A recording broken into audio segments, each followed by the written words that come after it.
It's been said that always we think of going back for good. That's a quote from the text that we're reading. And it refers to the idea that the roots that you have are so deep in the place that you grew up that you always think about that as being home and that you always want to go back there.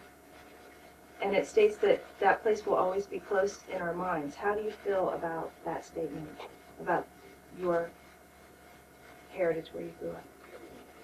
I think we would go back if we could, anytime. I always say, go back home. And I mean, you know, when I'm talking about that, go back to West Virginia. It'll always feel like home. It's not only in the minds and the hearts. You know, that's our life. You know, it's you know, but there you felt more. You felt closer. Connected. There, yeah, you was connected. Family-wise, friend-wise, and everything. It was just more of a closeness.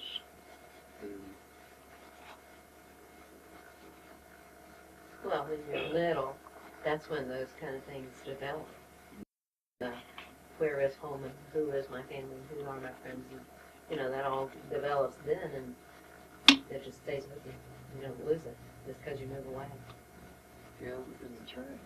There, I don't know, it just seemed like there was a closer closeness of everybody there. I don't know why. Well, because Sunday afternoons we went to Grandma and Grandpa's house Yeah. and had dinner Yeah. and talked all afternoon. Sit on the porch and rock in the chair and churn the butter and talked all afternoon. Like the So old saying Right. goes, home's where the heart Berry is. picking and That's where If the they heart had a house to build, all the neighbors come in and said, let's build it. And they go in and built it, it got done. got it done. Do you feel that you're still loyal to the heritage of your family, even though everybody's busy all the time, or do you feel maybe that that's been lost? It isn't lost. You still feel that. Displaced. Yeah, everybody's busy now, but you still have it, and you try to make what time you can for it. But you never lose it. Why are we busier now? Society. TV. TV has a big part to play. There's more things to look at, more games to work at, more things it's all more than you more idle time. We have automobiles, we can get to the ball games and to all those places. You can't get it all done in a day. The days feel short to you. Back in the hills, our days felt like they was 14 hours long. Well, most of them was. They usually are. Most of them was. 14 or 16. Yeah, there's that many more As hours. long as it was daylight, you was still there, you know. Yeah. Then when it got dark, you come home and eat supper. Yeah. And go to bed. Yeah, Or have a talk and then go to bed. yeah, listen to something on the radio. Or hear Aunt Ruth read the comic books to us around the potbelly stove. Yeah. Yeah.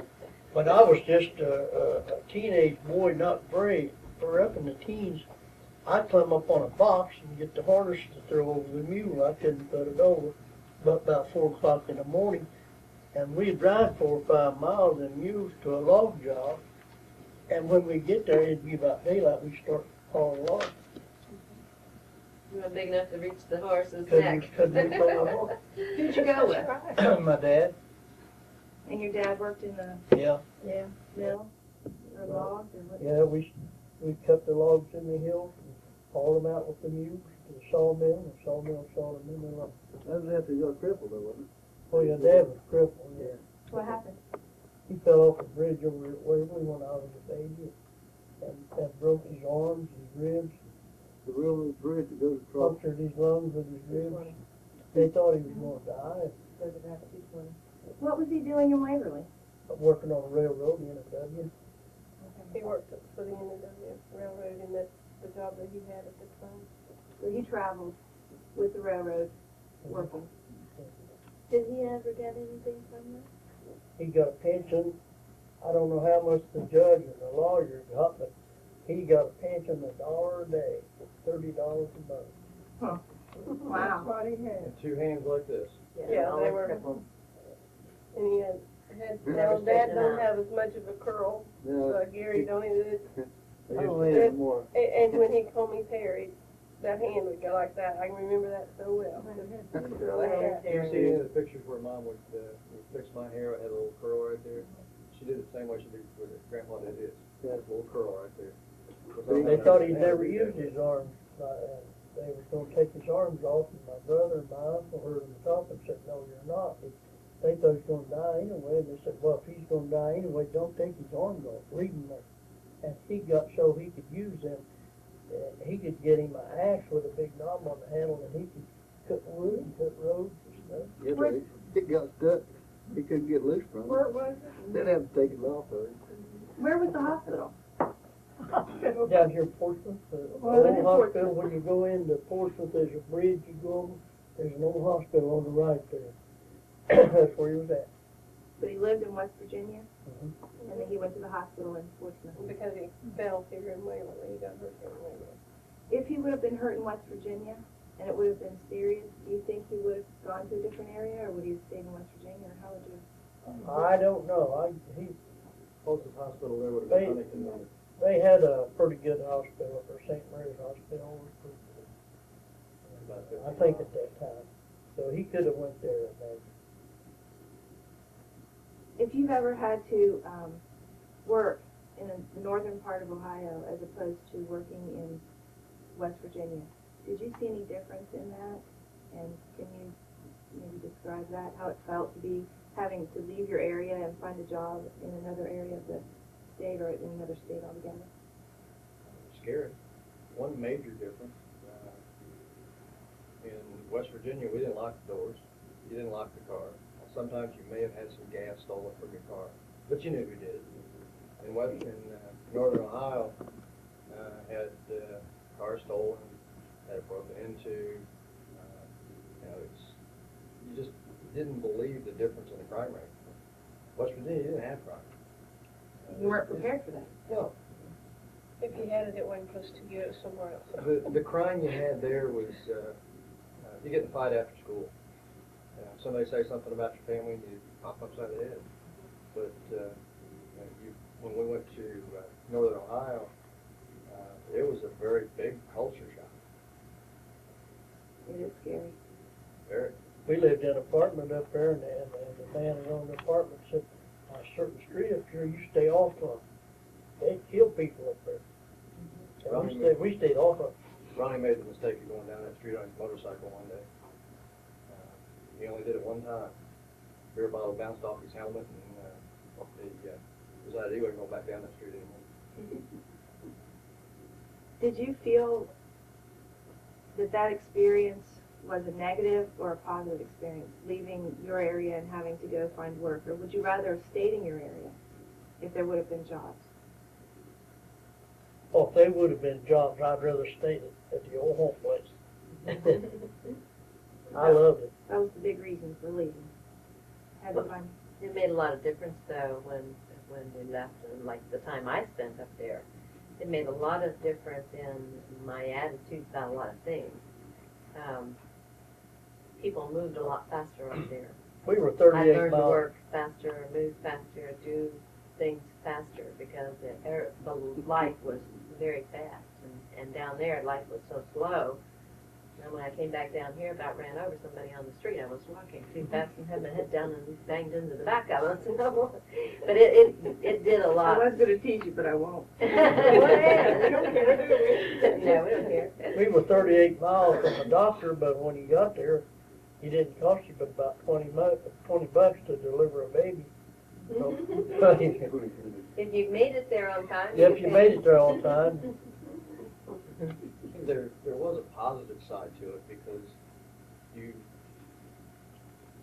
in West Virginia, you were kind of stuck back away from what most people consider the real world.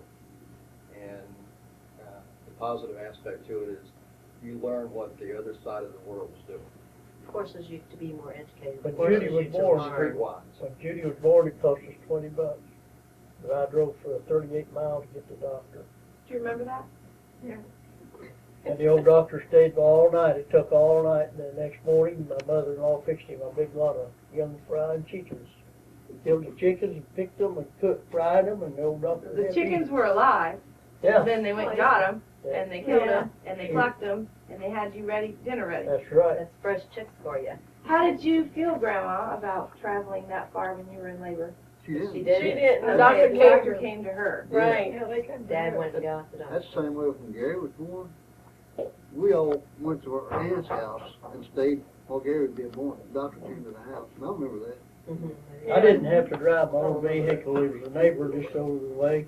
Said, my keys is in my truck at all times for you to go get the doctor. And his sister was a nurse. Said, I'll be here when you need me. And if you need me there, you let me know. But that's the way neighbors work back here, you know. Yeah, that's the neighborhood, you know. They was farther apart now, but they was neighbors. Now your neighbor right beside you may not be your neighbor. Yeah. They might live beside you, but they might not be your neighbor. Not very neighborly. Maybe you want to move. Do you see other people, when you look at other parts of the country, do you feel that family values in other parts of the country, say the West Coast, say California, that's as far away as we can get in our country, do you feel their family values are different than your family values? Or do you think that that's just, family closeness is just something that everyone has? I think it depends on the family and the way they was raised. I think, to me, coming out of West Virginia, I think we're real close, you know, and whether it's coming from West Virginia or not, but I think it depends on the family and how they was raised. I know when we was in California, we couldn't even get close to the neighbors. They didn't even want to associate with us because we was from out of state. Why were you in California? Her mom and dad lived there, and we went out there for work. With them. You were in the military. Were you in the military? Yes. And Ronnie, who's not here, was in the military also. And we was all three at the same time. Well, I went in right after Ronnie got out. Yeah, we were just getting out when you went in. I was just there for a visit. Yeah. We're all three there, but he was. That's another story. We'll get to that later. How did you feel, Grandma, when your boys left? When the boys left, When they went to the service, how did you feel? I felt lost. It was scary. Yeah. Well, at that time, Vietnam War was going on. They called it a conflict, but it was a war. And anybody that had anybody going in, a lot of them didn't come back. So that's what they had to look forward to. Well, they came back like Ronnie, wasn't it? Yeah. I want to make a point about that. The Appalachian area lost more lives in the Vietnam War than any other part of our country. Because a lot of the gentlemen from that part of the country were put into positions that weren't higher ranking, and they did lose their lives. And probably the reason was because most of them was hunters, in the mountains. They put them in that groundhog position, and they was in the swamps. They weren't used to swamps, they was used to mountains, and it was altogether different type of terrain they was working in. So I think that was the biggest reason. But they related them people to being hunters and could, They could shoot and survive. right. And that's probably the reason they put them in that position. And I think another reason is the patriotism.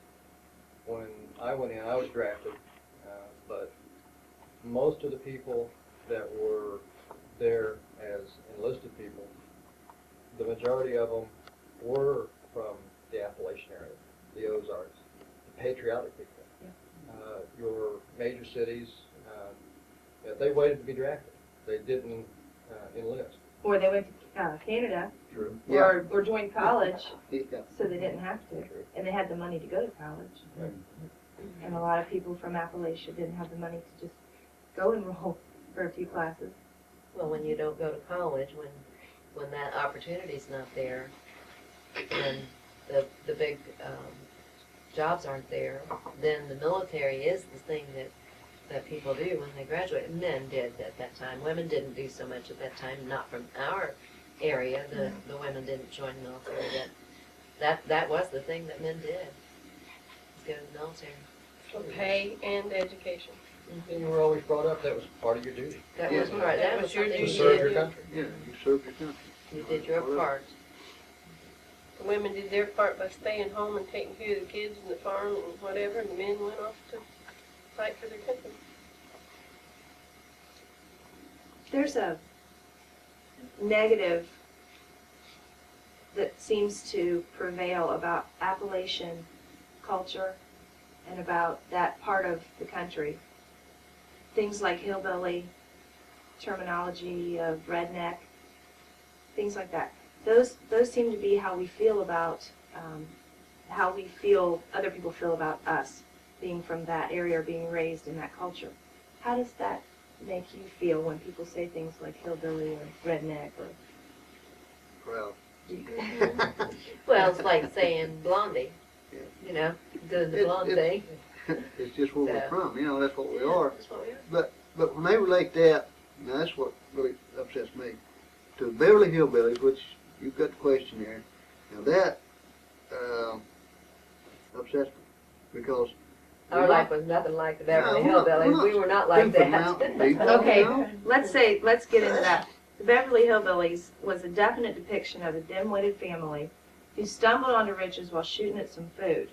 The characters were shown as undereducated and unaware of mainstream America's beliefs and behaviors. Do you feel that this is accurate? And I think we're getting into that, so I don't want to have to go backwards. Yeah. No, I mean, We you know, never saw any of that. We If may it not- were, it was so far back in the hills that nobody ever got to. I mean, in our area, and we were pretty far back in Yeah, to Wayne County then. But that was nothing like what our lifestyle was. No, we We may at not all. be the brightest light bulbs in the factory, but I don't think any of us are Jethro's or Ellie Mae's. No. we hunted our food and stuff, but we all had common sense. And they did it for fun as well as for food. Yeah. Common sense, meaning you knew how to act, and you knew if someone was taking advantage of you, and you knew if someone was making fun of you. In that comedy, they sort of made it look like he was unaware. You Yeah, know? right, And Jethro was, third grade educated Right. and couldn't tie his shoe without help. And Ellie Mae, all she thought about was men. Yeah. I look over people calling me redneck or buckeye. I figure they don't have anything else to say, and they just want something to say, so I look over that. Dad says we're buckabillies. Buckabillies. Yeah, because we live in Ohio and we're from West Virginia. Now we're half buckeye and half hillbilly. They just call me buckabilly. Yeah, you I like that. I think it's kind of funny. It bothers me, but I think it's kind of funny that is a situation comedy. But a lot of the people that watched that comedy actually believed that the people from West Virginia and the Appalachian area were that stupid. Right. My wife did. And they did. She said we wasn't moving to West Virginia when we got out of the service, because she wasn't the one that lived in the house that didn't have running water. And if you look at it now, you're talking about common sense. Dad taught us how to repair, how to build. We could do most everything we needed to do on our own. You didn't have to depend on hiring a carpenter to come in and build your house, because you could do it yourself. And that doesn't come from stupidity, like He was Jethro. all lost too, wasn't he? Yeah. And Mom taught the women too, the girls too. The girls could do almost as much as the boys. In what way? I have, Carpentry, yeah. Fixing the car. And, taking care of the gardening. yeah. Yeah. There wasn't so you're saying there wasn't a stigma where women should be barefoot and expecting the next child. Now you're barefoot working in the garden. Okay. But you weren't taught that women should just do certain things like the dishes and cleaning the Now there home. was probably certain things that the women did that the men didn't. And Automatically. certain things that the men did that the women didn't, but they worked together too. Well, we Grandma- cooked the supper and- Grandma plowed the garden and everything like that. Yeah. Which grandma? Grandma Damron. That would be Well, your mom. Yeah. Grandma. Grandma Petro. Carrico Yeah, did too. Grandma That would be Petro your did too. mom. Yeah. Mhm. They'd hook up the plow and go plow the garden. Oh, yeah. Them was too busy or busy in another field or something. Everybody pitched in wherever the Yeah. need was Yeah. there. I don't think there's very many men that done the cooking though.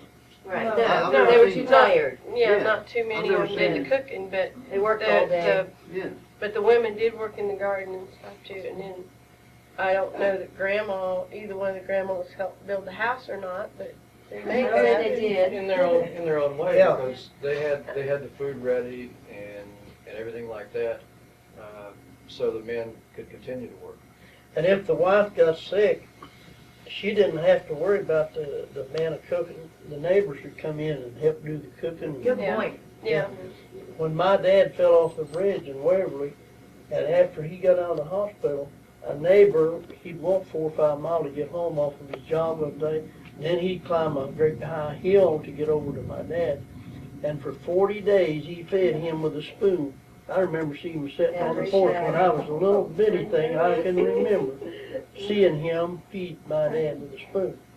And I This was just a little. neighbor. I mean, There's a neighbor. Far away And he- neighbor that Yeah, had to it walk was to a the neighbor, house. but he was like, what, 5-6 miles or more? well, he was about 2 miles away, but he had But he about, had to go over the Yeah. hill, and that Yeah. made up for and another then 2 he miles worked probably. away from there and had to walk home about 5 or 6 miles. And he'd come and feed my dad. Think you'd find that today? You can't find Think that. we could find some fella to walk 5 or 6 miles over here to take care of mom when she gets older? Not today. Look to the hospitals, pay him so many So many $100. $1,000s, and They'll do it, won't they? yeah. If a nurse comes to the home, you pay her a big lot. There's no neighbors are doing this today. Well, I'd say they are in West Virginia. Maybe, yeah, there may be some back in I'd West say Virginia that would do yeah. it. Maybe not walk quite that far, but It's probably driving. Well, drive cars and now. do it. They would But drive they it do to have neighbors who look after you in West Virginia. Probably jump on the four-wheeler, hop over the hill. Yeah. There's some idea that the school systems, educational systems in areas that don't have a lot of tax money, large industries bringing taxes into the school systems, that those schools are maybe not as good at preparing children to be competitive. Do you feel that that's true or not? Well, that's always true when you don't have the money to pay the better teachers and whatnot. But I think the education is made up for in different ways. The school systems are probably just as good. They just don't have as much of an opportunity. But the family and the teachers that are there do more. I know when I went to Akron, I asked a teacher a question, and he said, well, if you can't find that out on your own, I'm not going to tell you. I would never have gotten that in any school in West Virginia that I ever went to or ever heard about. Or even in this They area, would say, well- probably not. Down in the southern part Yeah. of Ohio, you They probably would wouldn't sit hear down it with either. you and take the extra time, even if it was after class, or some of them would even come to your house. I know, not so much when I was growing up, but with Judy and Justine and Don, the teachers, you knew them by first name, and it was not uncommon for them to come to the house and sit down with you. Well, Mrs. Jones used to walk, how far was it up that road? Oh, land, that, Our teacher, That was one that was crippled, wasn't it? no. No. she wore the black bandana Oh, around yeah. her head. Oh, she The walked, black coat all walked the a time. long way, didn't she? Long ways. It had to be like 4 miles Yeah. probably. She walked to our house, and then us kids would just walk on to school with her. That was another, well, it wasn't too far up over the hill, but we went through the woods. Is to that get the to one that let school. me go to school before it Yeah, was she let you time go and to school at 4. sit on her lap? Yeah, Yeah. I wanna hear this. 4 years old. Yeah, she started school at 4 because I was gonna go to school and she was gonna have to stay home. So Mrs. Jones thought that wasn't fair and Justine would be lonely. So she took her to school with her too. So she would sit on her lap at She school was and little too. The 4 regular years time, old. the regular years was 7 to start with, wasn't it? They had to be 7. They Yeah, could we start were primer six, at but primer, 6. yeah. I think primer was 6 and first grade was, which they Yeah. call kindergarten now. Yeah, But now first grade is 6. isn't yeah, it? yeah. I She think was 4 maybe years when I- old, so she went to When I school. started out, probably was 7. But it Yeah. didn't get graded. But you learn. Yeah. Oh, yeah. This was a one-room schoolhouse, probably One room. about as big as this living room, dining room area. Uh-huh. We had a potbelly stove in the corner. Somebody go And we early. had, what, three kids at a bench or two? I can't remember. At a bench, I think there was three. I think so I too. think you there were. was three Three at a desks bench. together, a table or Yeah. like, and then a bench and three Ma- kids room at was- each one. In rows, and each class was set to themselves, Yeah. as much to themselves as you could get, like there, here, that's where the classes were. Some of And the she would go older, from first grade on up through the 8th grade in the same room. some of the older grades would help the younger grades Yeah. when they were, like if she was working with the 6th grade, maybe the 7th and 8th grade would help the first grade or something, they would help them out.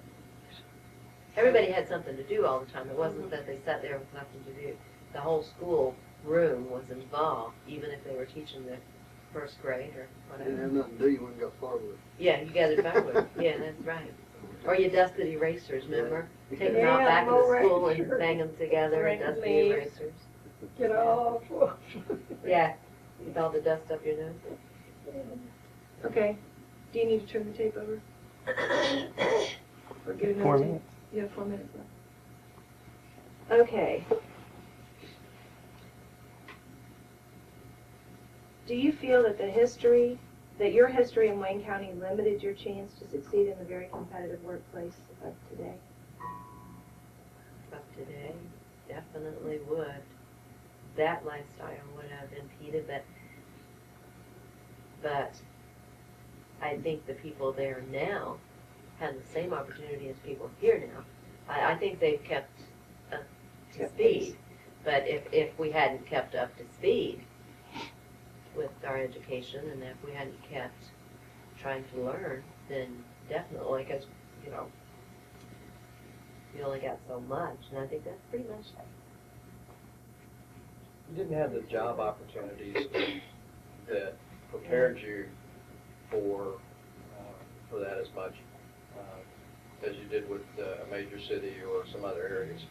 But as far as the education and everything, it was competitive, but you didn't have the job opportunities that you need to get the better jobs. Involved in changing schools in the West Virginia area for the better? Right from the basics.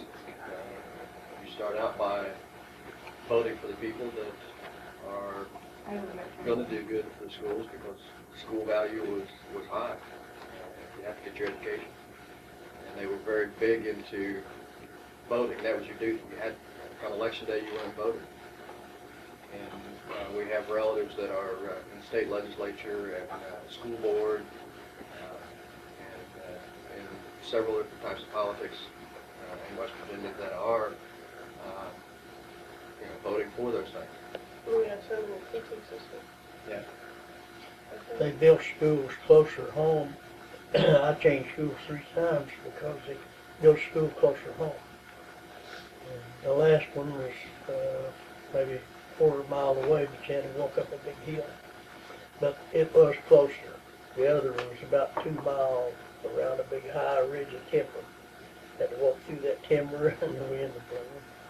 Well, didn't Uncle Forrest have something to do with the school system? He did, and he gave them the land to build the school on. He helped build the school. My brother, my oldest brother. And then he proceeded, where we got buses, he drove the school bus. When we got them. You're recording, Chris. Yeah, and then wasn't little Forsty, wasn't he? His wife was teacher there. She was a teacher there at that same school. I don't know if she's the same school or not, but she was. She taught in Wayne. She taught in Wayne, Yeah, all the high school kids, they rode a bus for several miles. The speaking in order to get a better way of life there. The family, this is the family network again. The families all pulled together to get voters. They went to pick up all the voters in all the hills, all around them, to make sure that they could get something passed or somebody voted for or whatever. And they worked hard to make sure that these things Oh, happened. my dad's family, they haul voters load after load. Almost. You go That back was in the the hills thing and to get these old ladies, don't be any, couldn't hardly help herself, and haul them to the election, take them back. They're politicians. They were politicians, absolutely. One time They were Ruby's, politicians. one time Ruby's, aunt, I believe it was, maybe his grandma, took her, somebody went and got her and took her, and somebody on the other side of the politics said, they're bringing up the dead, you're even to vote. Yeah, boy, they make me mad. Do you feel that there are people in our family that are very aware and educated in the needs of that region as far as education? Do you feel that there's people in the family that have made that sort of their life? Someone who's served politically, or I think there's someone in the family who serves in an office now. We have a cousin that is in the House of Delegates. Has been for, this is his second term. His first Second, cousin. third, I don't know which. Second, third term, I don't know which His one. first cousin. Yeah. Orville's. Orville, Mike. Mike Damron. He has something to do with the school boards too. He used to be in a union over the school buses, and he was what you call it, just, anyway, he was over the buses. What's it called, a steward or something. Anyhow, he was talking to the union to see if they could, and then he went from that to legislature. And he also drove the school bus. He still drives school bus. Does he? Yeah, he still drives. He takes a lot of time off the legislature, but he still drives. Well, that's pretty common. Mike Shoemaker still builds houses for Habitat Humanity, and, Yeah. and I think that's what makes the people from our area so appealing. They're See, they have to represent us, right? Yeah, So they have to share our values and beliefs. They're still out there with the public to know what the public needs, to go to the war center, wherever they go. And they know they better do that. Yeah. Because if they don't, they're not going to be there next year. Right. Because we know what we want, and we will go get the votes if we need the votes. There's a statement in the book, and it says, "We have been hospitable and neighborly to strangers who have taken us over and over again. Let others from the outside do the jobs we should have been doing, and then we have usually decided that they have not done what we wanted done. Finally, we have been so close to the frontier with its exploitive mentality that we have seen our resources squandered, and we have seen our neighbors exploited without our giving these acts much thought." It's, in a nutshell, it's saying we have been taken because we are so good. Okay, we're such good people, we don't want to make anybody mad, and we have let big corporations come in, take our land, use the resources from it, and we haven't reaped much of the benefit. And I think I want to direct it mostly to Grandpa when I ask, can you think of any way that you have maybe could have benefited from the mineral on your property and didn't get to, didn't have that right to? Yeah, that's right. We had mineral on there that we didn't get. For some cause, the gas company claimed they owned it, they just come in and took it. What was your role in that? What happened? They came and said, we're going to take it, or you had to do, did Well, you have to build anything? That was, I guess, before I was born, but I was told what happened by my parents. Now, we did get free gas at our home later years, just, before I was married. After I was grown, we got free gas at our house because they came over our line with a big pipeline. They took it right away. And Dad helped them in for giving him free gas to get to come over the land. But as far as getting anything out of his mineral down there, he didn't get anything. Well, later years, you and some of the rest of the family put a gas line all up through there. Oh yeah, Yeah, you built. I own the interest in a mile and so many tenths of a 2-inch gas line now that I've had for, I guess, 40 to 50 years. Well, that was put in the 50s, and you haven't got nothing out of it yet. Yeah, I guess that was before the 50s. I came out here to work in the 50s. You did it The before you eggplant, came out I here. think so, did you first? Let's see, did I work the eggplant? Yeah, that was before the fifties. Yeah. I owned that before the fifties. When I was little, you know, Mm-hmm. I remember that you guys But put you it in. remember putting gas in it? Mhm. Yeah, yeah, I remember. And we had a wagon mine that I worked in. We didn't have no railroad, and we just had what we call a truck or a wagon mine. I had a truck, and our coal mine was in under the edge of the house and went way back under the mountain. Your coal mine on your property. Yeah, Okay. we had two of them actually. But You had still, two coal mines. still somebody else owned the coal, and we had to lease it.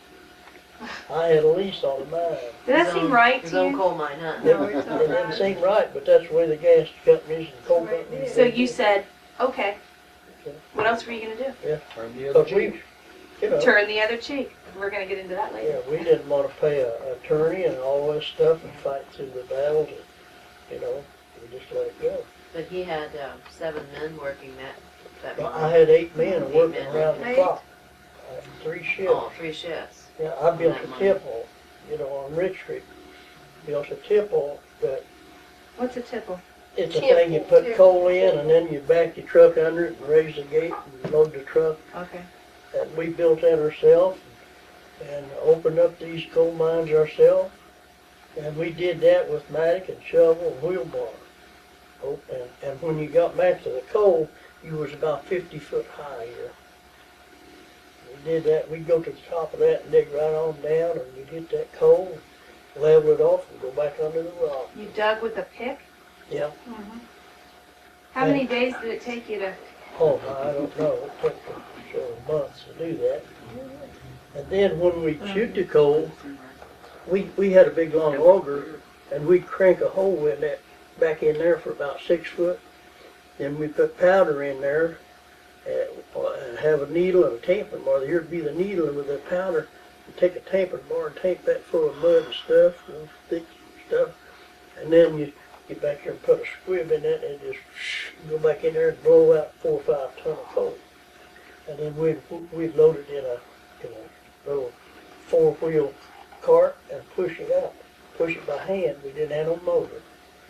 Use it by hand. You could hear the men coming out of the mines for Oh, a yeah. long ways. You know, you'd be standing down at the mouth of the mine, and you could hear them rolling that coal out. Yeah.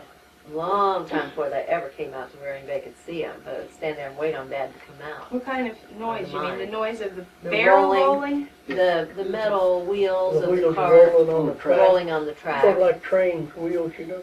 Yeah. And you could hear them talking. And if they got- it would echo out. If it got hard to push, one on that side to have his shoulder against the edge of the car, he'd take his hands on the track and pull on the track. And the other on the other side do the same thing. It'd be 2 guys pushing it out of there. Sometimes maybe 3, one be in the middle. We'd pull it out with our hands. Then when you got it out of the mine, what happened to the coal then? You gave it Run to. it right out to this tipple, dump it in a tipple. We'd go sell it to houses all over the country and haul it. We'd haul it like 5 ton at a time or something like that. And One the- winter I sold, I counted up 750 tons one winter selling to just houses. But if the who owned the coal actually? Well, there was an attorney down in Wayne that owned it. I guess he got it by work And fighting then, for it. so when you sold those 750 ton of coal, I paid him a percentage you paid him a of percentage. royalty, they call it. Mhm. So I paid him a percentage. I think maybe 10% or something. What do you think maybe would be a different? How do you think things would be different today if you had had the opportunity to reap the financial benefit of the coal and the gas that you actually owned on your property? Do you think things would be different for your family? If I owned it, Yeah, if you were able to get the money that came out of all of the benefit of that gas all these Oh, yeah. years and the coal, yeah, all I the think things would be different. millions Still of be dollars. West Don't you Virginia think? with- Oh, yeah. Lots of dollars, millions of dollars. Yeah, that's what I'm thinking. Yeah. A good example, one of my wife's cousins is basically in that situation. He owns a coal mine in Kentucky. And he came out here for a visit, and they were looking for him all over the place because he had the payroll for all of his men in the truck. The payroll was several thousands of dollars. And given the same situation, Dad could have been making more money, been able to build it up to where it would have been a financial benefit. He did all the work. Yeah. All the labor. It didn't take a highfalutin mentality to figure out how to mine the coal. He did it. It didn't. What the company had to do with it was small, right? The company that you had to pay a royalty to. What was their involvement? They didn't know what was going on. They Right. just sat back in their office. They didn't. I don't know if they knew right where the mine was or not. Well, they probably did. Oh, They I'm sit sure there they and got didn't know their where money. yours was. Yeah.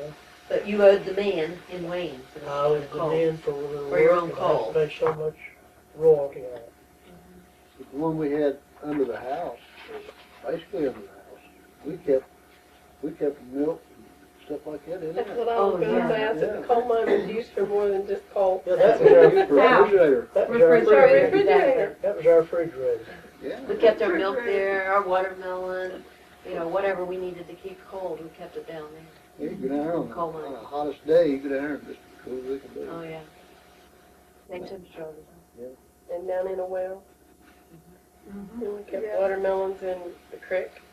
Yeah, you call it the spring. Do you remember when they got stolen? Oh, yeah, right.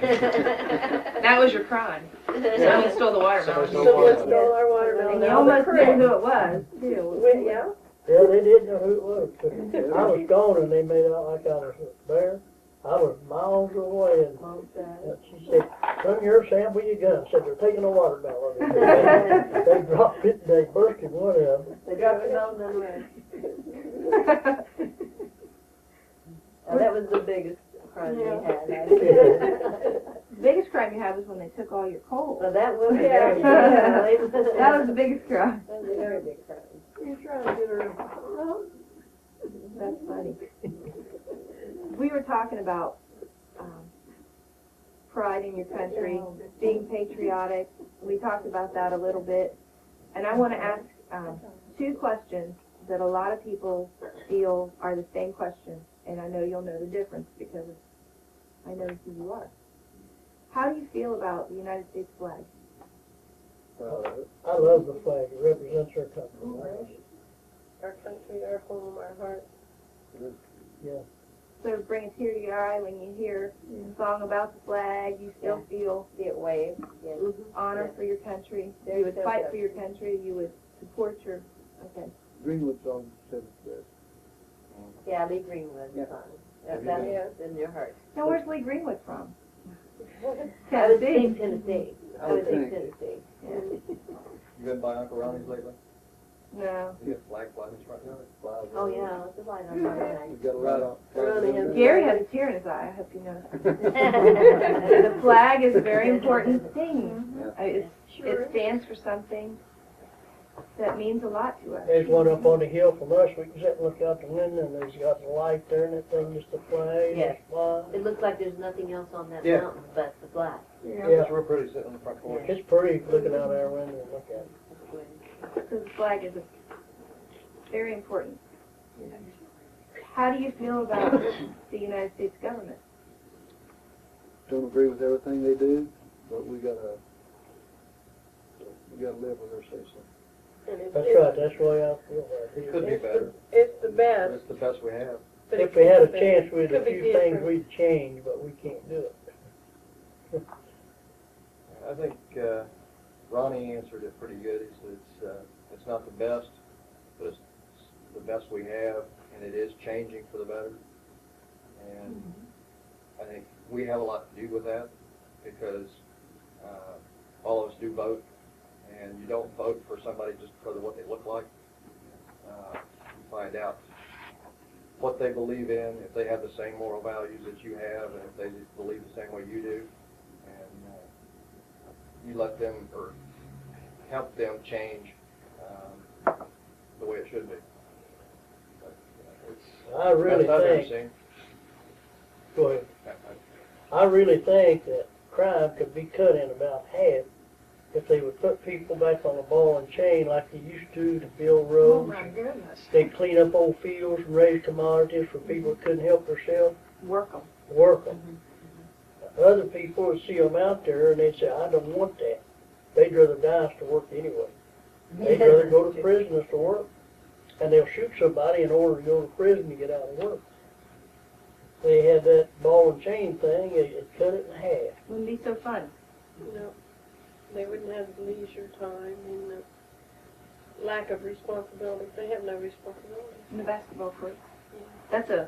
That's one of the things that I spent some time in college classes learning about is juvenile delinquency, and there are a lot of people who support the theory that getting into the prison systems helps them perpetuate their crime. They know they can make connections, and that's a Some of the pretty best, common. some of the best roads in West Virginia was built with prisoners right through the mountains.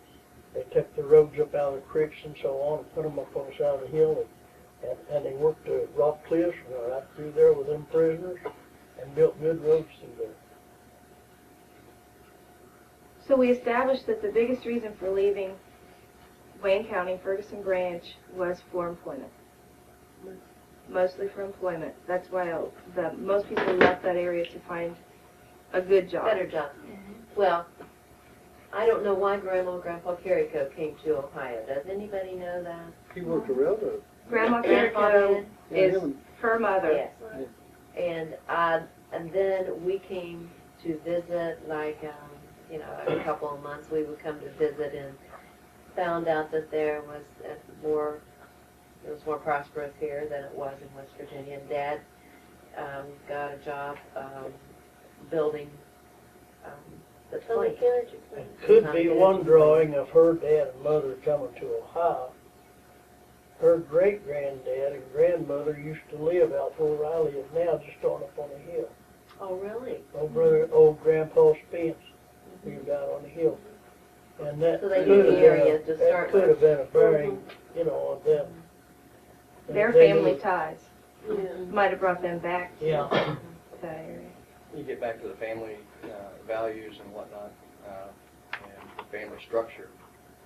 When you went to Grandma and Grandpa's, Carrico, Mom's mom and dad, you passed one of her brothers on the left, another brother on the right.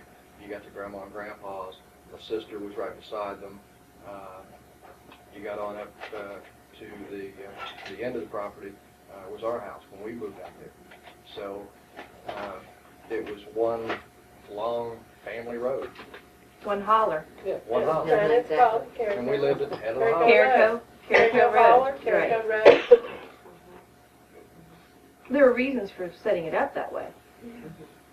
We didn't, as people, we didn't want to leave our people, and we didn't want to, it was scary to be, living somewhere else, I'm sure.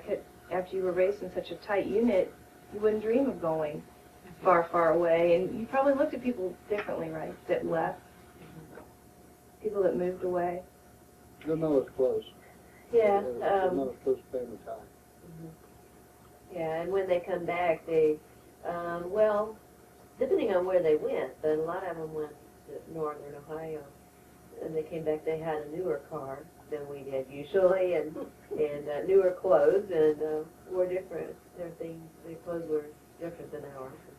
They were uppity.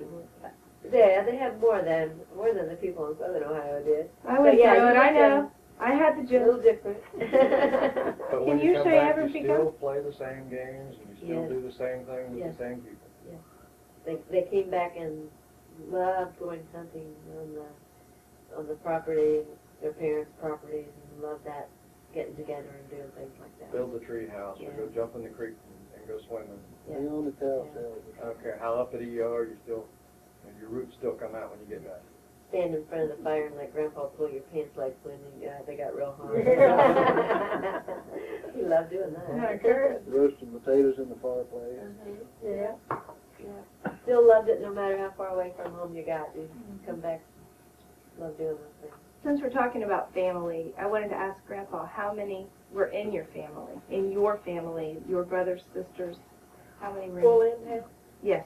how many children? 24. There were 24 in your family. In a 4-bedroom. Some I never did In a see. four-bedroom house? There was few of them that I never did see. They was in my dad's family with his first wife before I was born. And his wife died. Yeah. And then he married your mother. Yeah, my mother's husband died. His wife died. Each one of them had a family.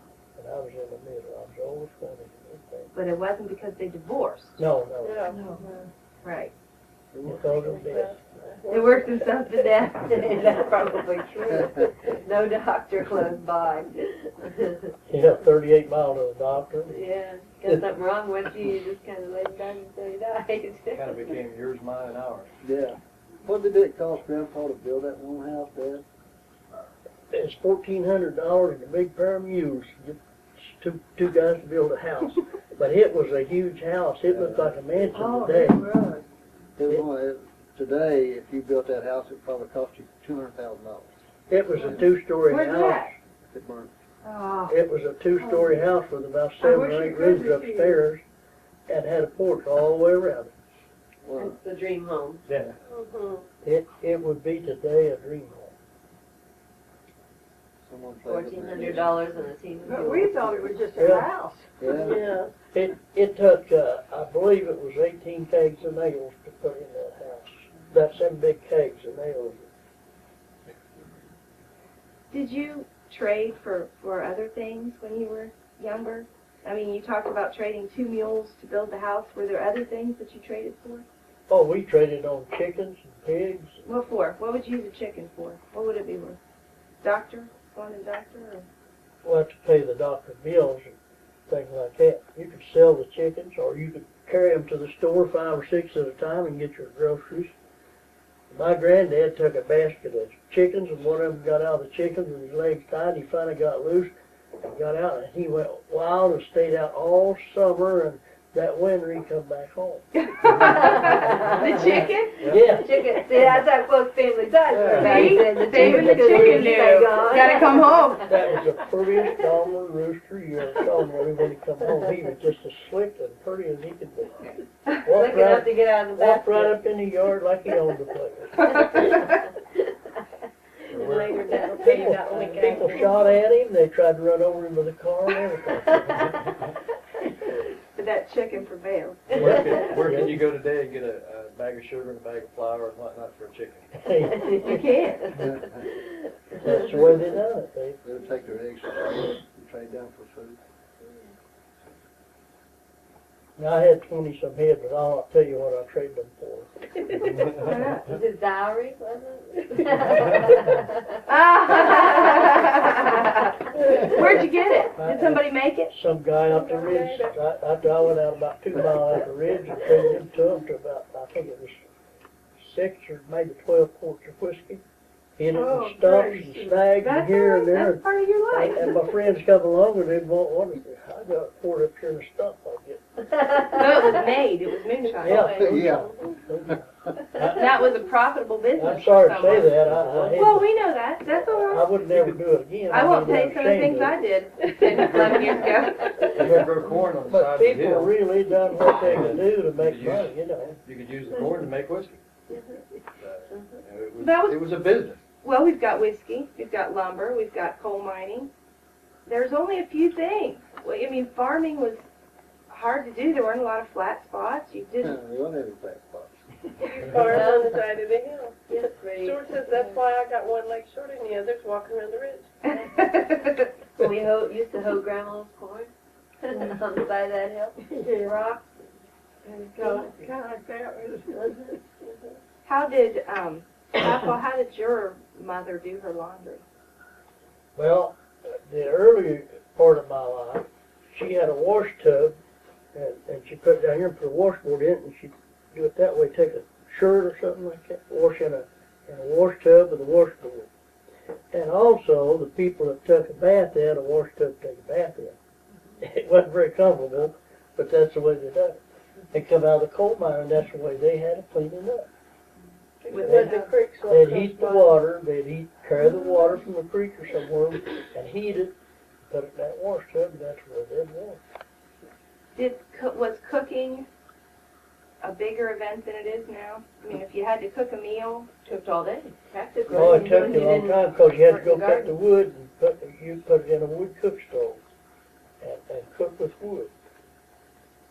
And, they called that most of them had warm morning stoves, and on the end of them had a big water tank about that long, and they'd just dip up the water out of there and put it in the kettle, and that's the way they cooked. It was really a very practical piece of equipment, because it not only heated your house, it cooked your food, it had a water reservoir on the side of it to keep hot water, and up over top of it, it had a warmer. When you'd bake your biscuits, you'd take them out, put them up over top, and keep them warm while everything else was cooking. And these stoves were iron. They would weigh about 600-700 pounds. They were nice stoves. They really were nice stoves. Like If it. it wasn't for having your to son build a on. fire in them. But I remember when I was a kid, we'd go to Grandma's, and it was we'd have breakfast, and it looked like dinner, because we'd have fried chicken for breakfast. Pork Yeah. chops. Yeah. I mean, Squirrel, sometimes breakfast- with rabbit, whatever, but Gravy, whatever comes in. gravy, potatoes, fried apples, sliced Yeah. tomatoes.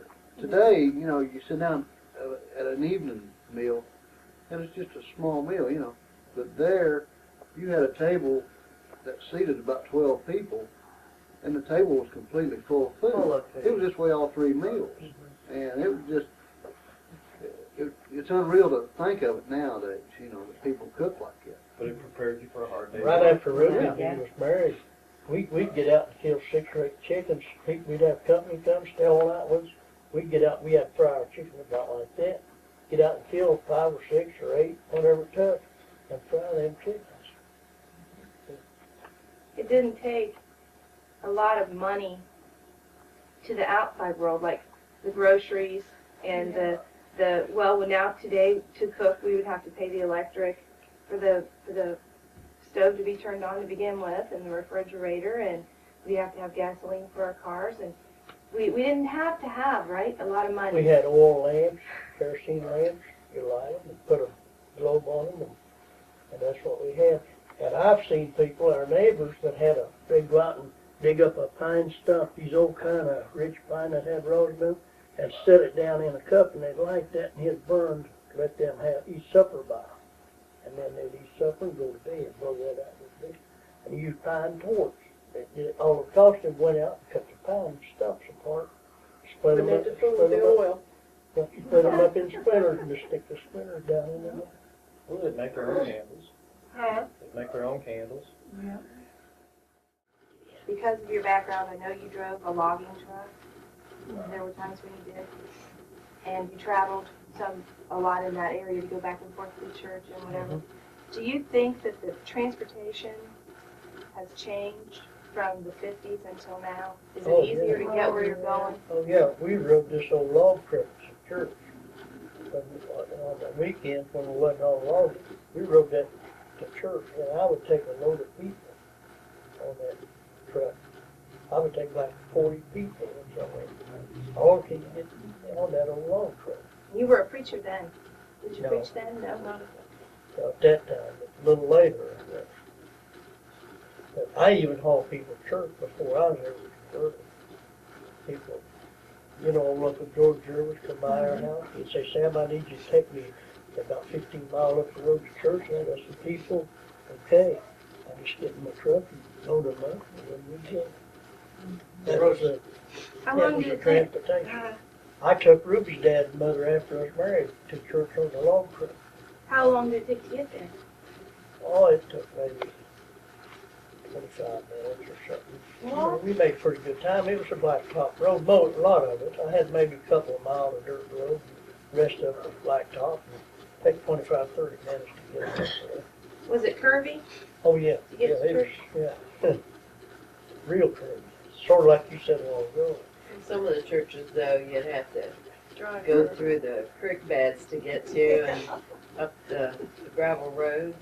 Some of them Well, will some of them weren't take, some of them gravel. take a long time to get there, Yeah, but some of them was kind of like that, or the dirt road, they go. In a logging truck, that would be Yeah. pretty jumpy. Yeah, some places it took quite a while. Did church play a big part in your life? I know you said you didn't go to church for a while, but you were involved with it. Obviously, you took people back and Oh, forth yeah. to church. And did you have a respect for the church? Were you Oh, yeah, raised that I way? did. And another thing, before I was married, there's where people went to get their girlfriends and boyfriends. They went to church. Young people would flood the church house. And that's where they got acquainted. That was their social hour. Uh, That was their social hour, and That's that's how they right. met people. That's right, and that's where Nothing they, else. that's where they met, and they looked forward to going there.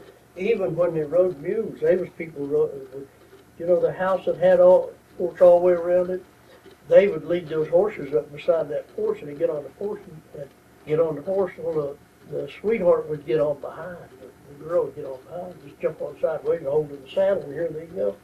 And they'd just line out 6 or 8 horses to go to church. And I wasn't the one. Horses. You weren't the one? Nope. Oh, she didn't ride the back of a horse. Yeah, but she met me on a big white horse. What's that story? You want that story? Yeah, Dad, tell her that story. Well, we had a timber job, and her dad lived over across the creek, about a quarter mile. So she had to bring a lunch over to her dad. And Uncle Bill Preston lived right close to where the water hole, the creek comes where we watered the horses. And so I was a truck driver, but I said, I want to water the horses today, because I knew she was coming. So I want to water the horses today. I jumped on this big white horse and taking him water. Here she come with that pail. And I said, hey, where does Uncle Bill Preston water his horses at? She said, you're going right towards the creek. I said, it is, man. And from that, we got to talking, you know. Well, she got to stand with that old man Preston, so I'd go first here. Yeah. We'd carry water out his well. Sometimes I would to water the men, you know, instead of in the woods. I'd say, I'll go down and get you a bucket of water. Didn't want to be a truck driver any longer. You wanted to be No. a water boy. Yeah, right then I wanted to be a water boy. And I made the grade. I made it. You did? I thought you didn't. How long have you been married? 57 57 years. years this September. Love every bit of it. You have 5 children. Do you know how many altogether, let's see, how many grandchildren? We'd have to think about that. We need to think about I think 10 grandchildren and 15 great-grandchildren, I believe. Maybe 16. Yay. I think Nita's baby maybe 16 great-grandchildren. Well, I wanted to ask one more question because I think a lot of times my generation and people that aren't from the area, maybe there's things about Ferguson Branch, where you're from, that you want to share with other people so that you can tell them, you know, what are the good things about where you came from and what you did and and how you lived. What was Ferguson Branch like? What did you do there? What do you want to share something special? Most of Dad's time, Anytime. they I mean, worked and fought. what did they fight for? Just to have something to do. That was mainly it. You know? Well, Ferguson Branch, as far as my memories of Ferguson Branch was when I was little. But it felt good because you knew every turn in the road, and we walked, a lot of times we walked down to the store, which was like 2-3 miles away, about 3 miles away probably. I don't know for sure, but it seemed like it was a long way back then, and carried our milk back, but you know, the hills were just comfortable, the streams, You and had the pieces. yeah, it was Everybody very friendly. peaceful. Yeah. Everybody friendly, and we had our free coal, our free water, and all this. And everything was convenient. Grandpa would sit on the porch and somebody walked by. Come on in, visit a while. We'll have supper ready. Yeah. No matter who it was, come on in. My mother would sit in and cook a big meal for the neighbors, I and seen they'd him go do down the the same road. thing for us. He'd go down the road and stop cars, the older cars. He'd stop. You got He'd supper stop ready? them, yeah, and tell them they had supper ready, come on in and eat. And whether they had time to do it or not, they had to eat before he'd leave them home. Or grandpa. Sometimes they had to stay all night. Yeah. That's just The way it man was. lived to blow him. He said, Sam, I wish I had some of the qualities about me that your daddy's got. He said they passed my house and I would forget to ask them to come in, and I could hear him holler, "Come on in, fellas, and have dinner." And he said, that would make me ashamed of myself. Bird Dad Yeah. said that would make me ashamed of myself. So you're hospitable, the families down there were friendly, easy to get along with. Oh, yeah. They were supportive, they helped you out when you needed it. Yeah, If you needed something done, they were there right to help you there. do it. Yeah, That's something you don't have now. no, Well, it's a little scary now when you start thinking about if your business is slow or your job is in jeopardy or, you know, it's kind of scary now. Back then it wasn't nearly as scary. Back then because there was another way. Another source. we could of go up in the living. hills, we could go up in the hills and cut down a bunch of trees, make them into cross ties, and put them on a truck and take them to town, load them out on a railroad car or whatever, and we'd get money for that. We had the timber on our place, so if we had something to fall back on, we fall back on that timber, so you're a coal mine or something. So we done pretty good. It was rougher life, but a good life, as the good old times, you know. You know what I'm saying is? People was used to working there, you know. I joke around about it a lot, but that's the way you was raised. You was raised to work. You also had a lot of fun in it. You made fun of it, and but like I say, I joke around about it a lot. My dad's fighting and drinking. You know. It wasn't much different. That's what we did. Let's not get into that. Everybody has their time. No? There wasn't very much Sunday work going on. No. That was church. Church and business. Sunday was a day of rest. After church, usually the church had dinner too. You know, they just had an outside big dinner at church. But if people could come, if you could take your kids up there and spend a weekend, just drive up there and just talk with people, and anybody from Columbus, anywhere else, could go there, they would feel like they stepped back in time to talk to people. You know, I don't know how you say it, You were saying. comfortable, you know. They have all the modern conveniences now, but they don't have They still have the they don't have hospitality. the mentality of your major cities Yeah. and whatnot. They make the time Yeah. that maybe we wouldn't hear. They make the time to visit and talk and communicate with the family and neighbors They that make you a we friend. might not do. They make friendship with you easy. They're not afraid of it. You know, here they're afraid. You know, they're afraid to get acquainted with someone. Down there, if you don't stop and speak to them or talk to them, they're insulted. So there's a big difference. You was asked about the way the way they made her live and stuff, and I can remember back when I was a teenager, and my mother's time, these old ladies would get together. Now the people ordered their feed in 100-pound bags, and these bags had big flowers and so on them, different designs. Well, so you could hear people say, "Save me your feed sack. I want to make me a dress. I want to make me a skirt. Save me your feed sack." They'd make some beautiful dresses out of them feed sacks. They didn't go pay about a big price like they do today. They just took us a feed sack and make them a dress. And it was beautiful. Yeah, Yeah. girls did more than Yeah. I remember. We Oh, would yeah, go we pick did. out the feed sack. We'd go pick out, yeah. Dad would take us to the grocery store and we'd pick out which one we wanted for our dress, for Buy a the certain feed. occasion. Yeah, And then Mom would, that was in these kids. yeah, A lot yeah. of times, You couldn't wait for that feed to empty out, so you a lot of times they Hey, would- Dad dump had it in a the bell. bin. Yeah. Wash it out, make the dress, hurry. Sometimes the sewing was done by hand with a needle and thread. Yeah. They didn't Yeah, have that sewing. lasted on up into these kids' day. that's the women. See, they say women didn't work, as far as outside the home, but Did you try to make really, a quilt? that's not true, is it? Did you ever try to make a Because quilt? no, and I couldn't. And you know that's where one of the points that was never really brought out, that women did work outside the home. Quote, they did the work in the home, but they sold their quilts, or they did baking sometimes. They sewed by bake. needle, and they had needles mostly. They finally got up to sewing machine, but they a lot of them still, they sewed with their hands, just, they made Beautiful quilts that quilts. way. Because it was a full-time job keeping the family going. Your part of it at home was a full-time job.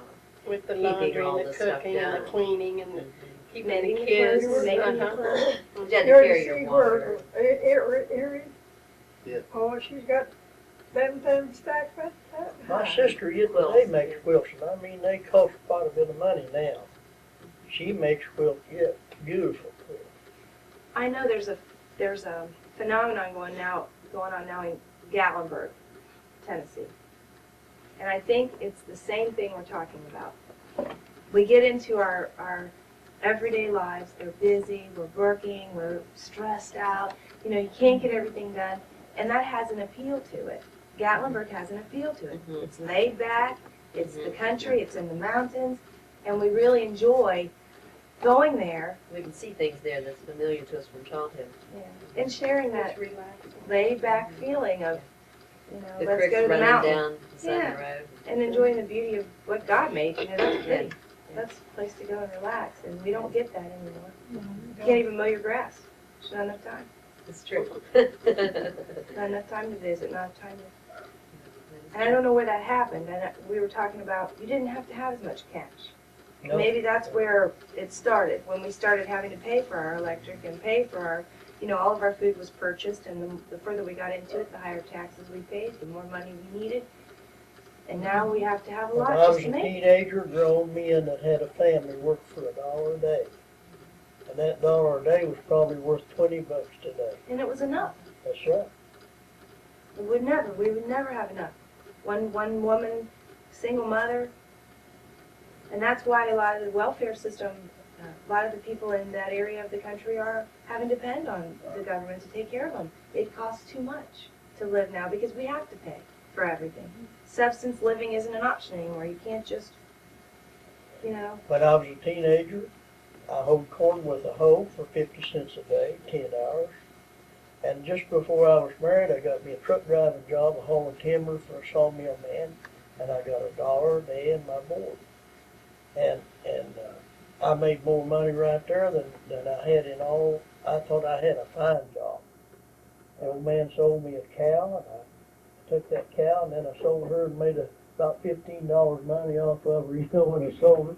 We milked her a long time, and then I sold the cow for about $15 more than what I paid, and I worked her out $1 a day, see. Yeah, and I had a good job.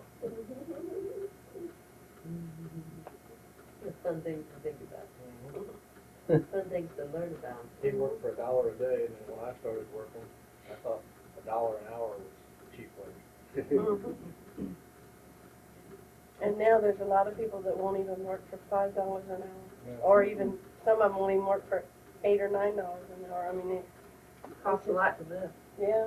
When I left that job, I told the old man, he liked me and everything, and I said, now I'm leaving, and I've got a first cousin that needs a job. How about giving him a truck driving job? That was Bill Damron, the Callisburg.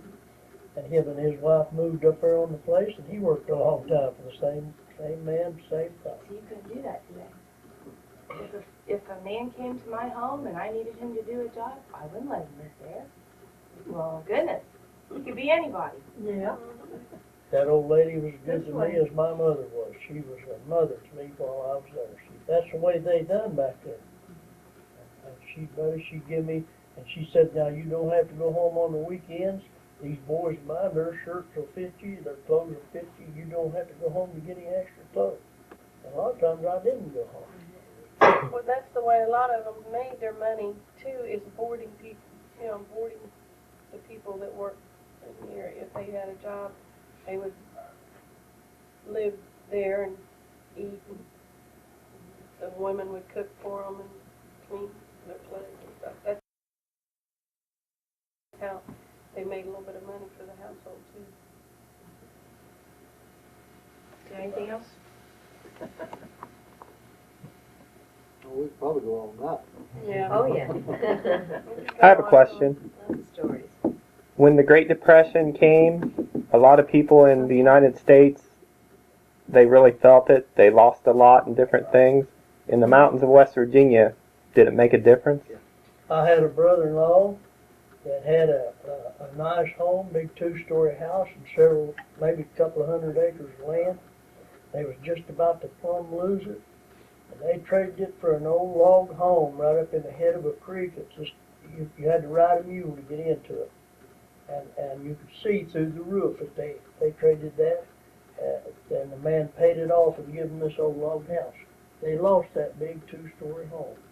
And my dad had to mortgage his mules, his cattle, his farm, everything he had in Hoover's time to live. And I remember that. And he mortgaged everything he had and almost lost that. Had a terrible time paying the payments to redeem that cattle and mules. Well, he lost part of the cattle, couldn't redeem everything. But he did hold the mules and the farm. Probably had never borrowed from a bank before in his life. I don't know whether he had or not, but he had to that time. Probably did. I doubt if he did, but he had to then. I think they probably made out a little bit better than most because a lot of the things they could do for themselves. You had the cattle, you had the pigs, you had the chicken, you had the cows for milk, and they didn't have to go spend that money to purchase all this stuff. They already had it, and they were raising their own, and they could use what money they did make to keep going. Where a lot of people today, if it hit today, I would have nothing to fall back on. That's what they're talking about, the year 2000.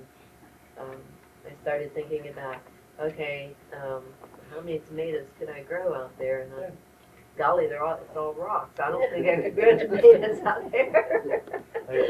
Yeah, what would you do if you had no gas or electric coming in? Yeah, right. I could manage without the gas and the electric, I think, but the food's going to be a little bit harder to manage without. I'll tell you, To the grow a year garden. 2000 is a little bit scary. I just don't know whether they're going to be doing anything after the year 2000. It stacks up pretty frightening, doesn't it? I mean, you think about all the things that they're talking about, how it all ties in together. It is scary. If you just put the Bible all together like you're supposed to write it, you take 7 as a complete number. We're right up to the 7,000 years. And it said at the end of the 1,000 years, sudden destruction.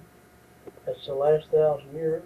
And it speaks about 3 days, and 1 year is 1,000 years. 1 day is 1,000 years, and 1,000 years is 1 day with the Lord. So it's been 3 days, and 3 is a complete number. 7 is a complete number. See, we've had 2,000 years of Noah's time, 2,000 years of Moses' time, 2,000 years, almost 2,000 years of Christ's time since he died on the cross. So we're right up to the 7. You don't buy your license on your car till you have to have them. You know, you can get by up until that day.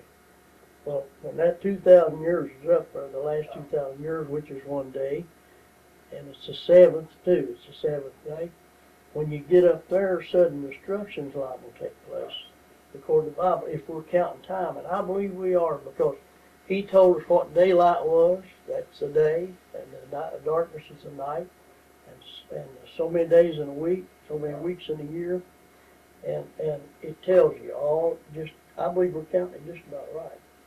I really do. I think Dad's getting better. He is getting much better, I think he's getting better. Yeah. The pneumonia's I'm going getting away. better. Needs to get back. I'm to getting his better, but I'll tell you, I have lost sleep thinking about my people. This world is going to be a lake of fire. And our people, some of them, are going to hit that lake. And that's what bothers me. That's the reason I like to preach to people, that they ought to get on board the old ship before she leaves. Well, I can't think of anything more important for you to say.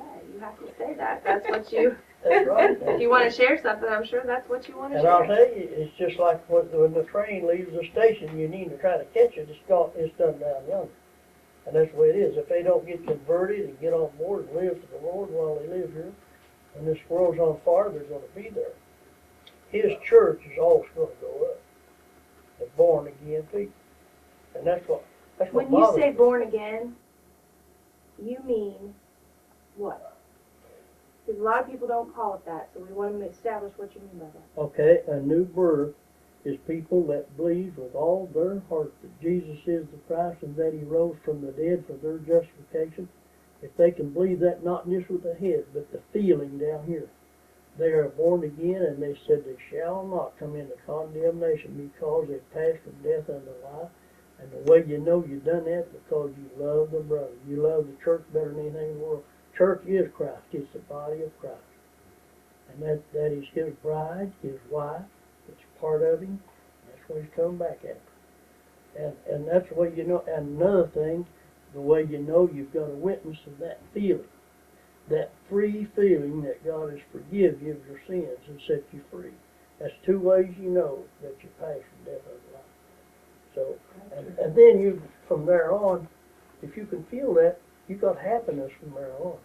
You're not all the time on a mountain, and sometimes you wonder where the Spirit's at. Troubles come, worries come, so you're not all the time on a mountain, but sometimes you are on the mountain. And you can say to myself, when this life is over, I got a place to go to. And that's a lot of difference if you don't have it. Even when you go to the hospital or get down bad off, you can say, well, I believe when I leave here, I got a place to go to. So that's a lot of difference in the way it used to be. Keep going on the born again now. Well, No, I think it's important because a let me lot put of, the rest of it too. there's a lot of difference between religions. Yeah. You know, a lot of religions don't have the born again, or I didn't know that as a child. I was raised in a particular church when I started, well, the first time I got married. It was a Presbyterian church. And I can remember going into that church and thinking, where am I? This is weird. You know, there were women deacons, and it was different. And it was everybody sat there, proper and quiet. This isn't like Grandpa's church at all. Grandpa's church is really loud, and everybody, you know.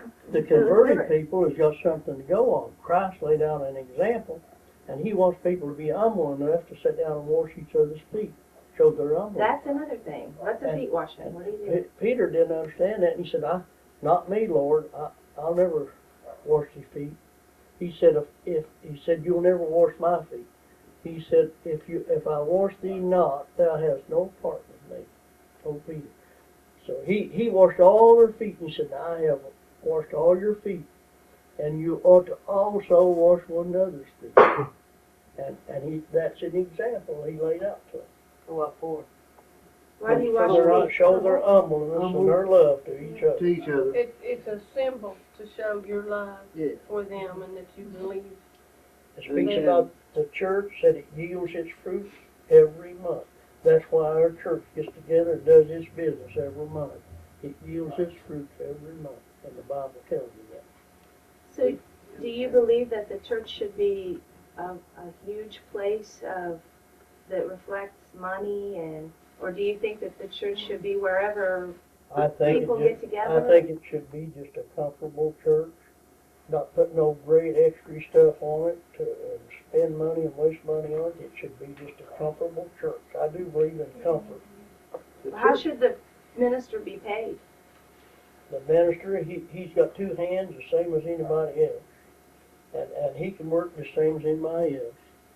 But if he has to go a long ways for a funeral or for something, now a lot of our churches don't believe in this, but I do.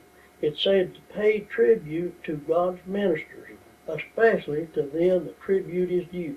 If a man do that for going a long ways, I went to Richmond, Ohio, and had a funeral for a man, and they come with me with the envelopes and said, here's a card for you. Said, look at it when you get home. There was a $20 bill. That was last March in that. That's fine. That's $20 bill, and the other preacher, they done him same way. So, But you're doing God's work. yeah. So the reimbursement I for didn't that. feel bad at keeping that $20 because they wanted to pay my gas bill up there and stuff, and I didn't feel. But now, otherwise, you're close home. Well, I wouldn't charge people for anything like that. We go right there at Beaver Valley. I enjoy it same as the other people do. So why should I charge people for enjoying the Lord? But the church is the people that's in the church. You know, it's not the building. A lot of people like the building, but you could have church gathering anywhere. How many times have we had church at home? Yeah, so, Oh, it's yeah. a bunch. Oh, yeah, when we were kids, Yeah, that's people what had church- churches in their homes. We haven't lived too many places we haven't had church. I had church over here, I remember over going in and town. Where Justine borrowing lives, folding we chairs. had church over there. Big house. Every Wednesday night, I believe, for a couple of months. Going to borrow folding chairs from the funeral home, bring them, setting them up at the house.